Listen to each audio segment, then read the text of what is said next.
Let's talk about gallbladder and thyroid issues and how they are connected. So when I typically talk about gallbladder issues, most people will say when they go to the doctors, they will just suggest for them to remove it if they're having any type of problems. So when you have a gallbladder problem, it's having issues digesting fats. And that's why you'll see those symptoms below.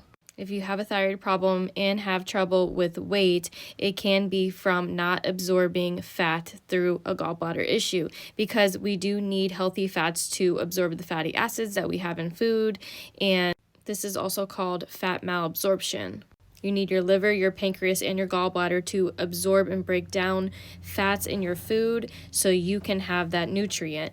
And we already talked about the liver in a previous video, and we will be talking about the pancreas next. Many people with thyroid disease lack bile, which we need for our liver to help absorb vitamins like A, D, E, and K. That's why you see a lot of thyroid patients have low vitamins and nutrient deficiencies, especially vitamin D. And this bile is sent to the gallbladder, then to the small intestines, and the bile starts to break down, and then the pancreas starts releasing digestive enzymes to help you break down your food. It's a whole process, and if you don't have that bile, that's a problem. Then the bile is returned back to the liver to be reused, and the liver does not have to make new bile or anything like that. It's just recycled 95% of the time. But stick with me.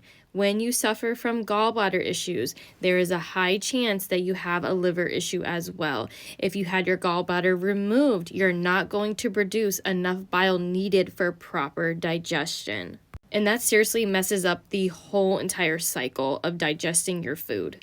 Then that leads to malnourishment, not enough nutrients. So then that leads to nutrient deficiency, which impacts your thyroid in so many ways. And not only can bile affect your thyroid, but your thyroid function can also affect the amount of bile you produce. And so if your thyroid is not producing the hormones it needs, your bile can also not be flowing to your gallbladder the way it should, which causes gallbladder pain. And you'll know in your stool if you have some type of gallbladder issue. So if you're going to the doctors and they're suggesting to remove your gallbladder, think about it first, because you are not only messing up a whole system in your digestive tract that helps you break down food and helps you with absorbing nutrients, it's also going to be impacting your thyroid.